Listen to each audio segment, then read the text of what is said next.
Hello everyone, my name is Calvin Guerra. I'm a first-year graduate student here at the University of Baltimore, and I'm excited to share with you guys today at Red Talk some really cool research I've been working on in the past year with my professors Dr. Sally Farley and Deb Carson, as well as the rest of my research team who are also working under Dr. Sally Farley. So, without further ado, can raters differentiate the light and dark sides of laughter? Preliminary findings from the wild.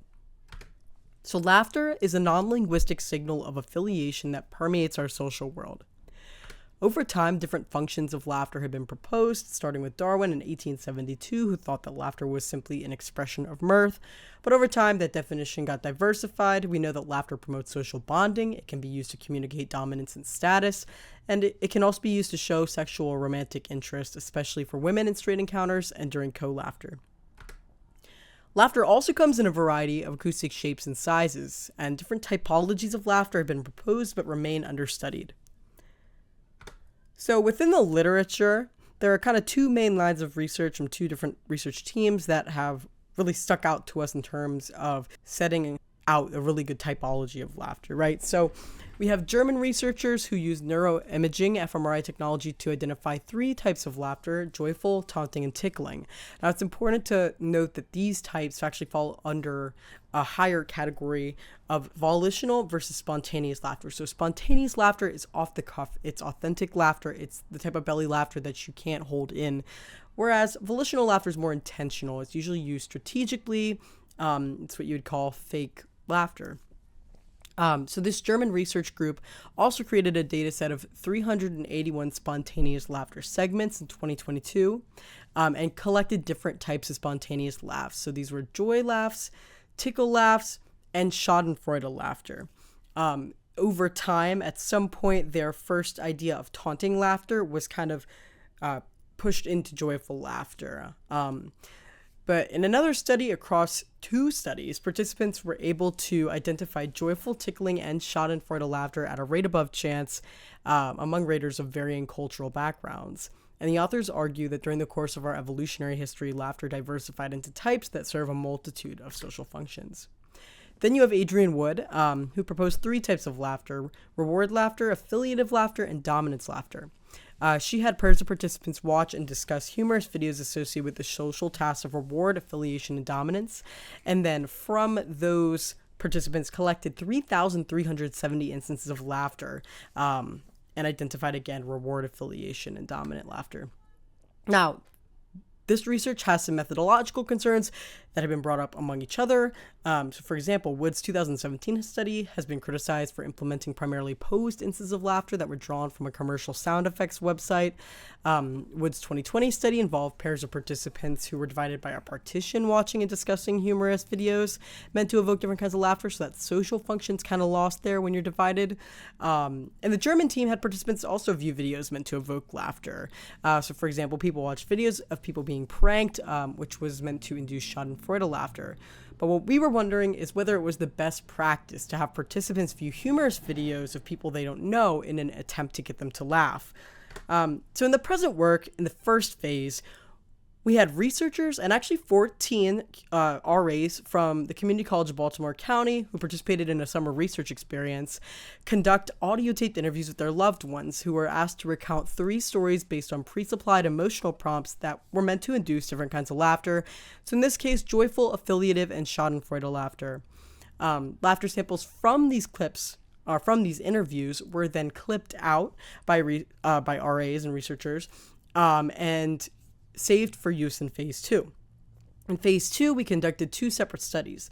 The first had participants listen to instances of laughter and assessed whether each laugh was an instance of joyful, affiliative, schadenfreude, or opposed laughter. So how accurate are people at listening to a laugh and knowing what type it is? And then the second study had participants listen to instances of joyful, affiliative, schadenfreude, and opposed laughter and then rate them on pleasantness. So here's some demographic information for phase 1. We had 100 interviews. Here are the prompts that people were supplied if you want to pause and look at that.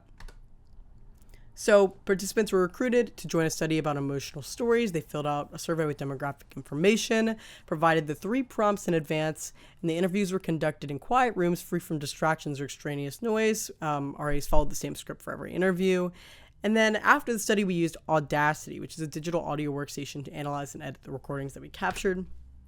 So here are some examples of laughs that we captured in the study. If I can get these to play. So that's an affiliative laugh.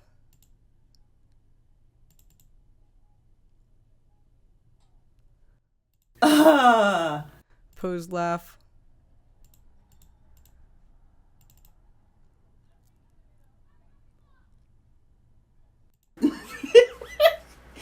Joyful laugh.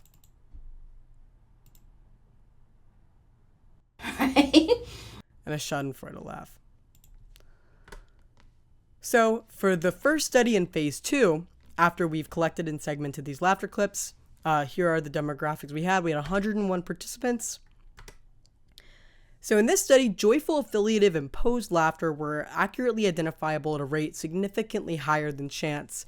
However, schadenfreude laughter was identified at a rate significantly below chance. When you have a finding that something is identified at a rate significantly below chance, it actually can insinuate there was some sort of specific bias, but I'll go further into this in a bit. So then we had the second study in phase 2 with 103 participants, some demographic information. So we found that posed laughter was significantly less pleasant than joyful laughter, affiliative laughter, and schadenfreude laughter. That joyful laughter was significantly more pleasant from affiliative laughter. The same was true for schadenfreude laughter, but joyful laughter and schadenfreude laughter did not differ significantly from each other. So what do we make of this? Our findings suggest, first and foremost, that people can discern between different types of laughter for joyful, affiliative, and posed laughter, even from short 2 to 3 second clips. We developed a more ecologically valid way of collecting samples of different types of laughter. And we also replicated several key findings from previous studies investigating the typologies of laughter. Again, that joyful, affiliative, and posed laughs were identified at a rate above chance, which provides construct validity for these laughter types. Now back to schadenfreude. We are interested in investigating further why it was the case that people couldn't accurately identify schadenfreude laughter.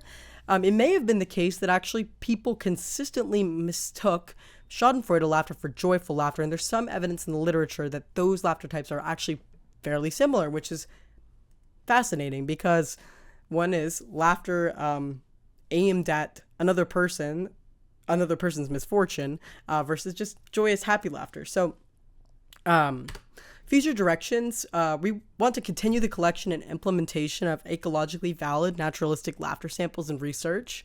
We want to standardize laughter terminology, seeing as researchers often use different names to refer to the same type of laughter, like joy and amusement laughter are kind of conflated. And also previously, laughter research suffered from poorly constructed methodological approaches. This has started to change with the introduction of high-quality audio recording technology being readily available. And yeah, if you have any questions, this video will pause and I'll be here hopefully to answer them. Thank you guys for tuning in.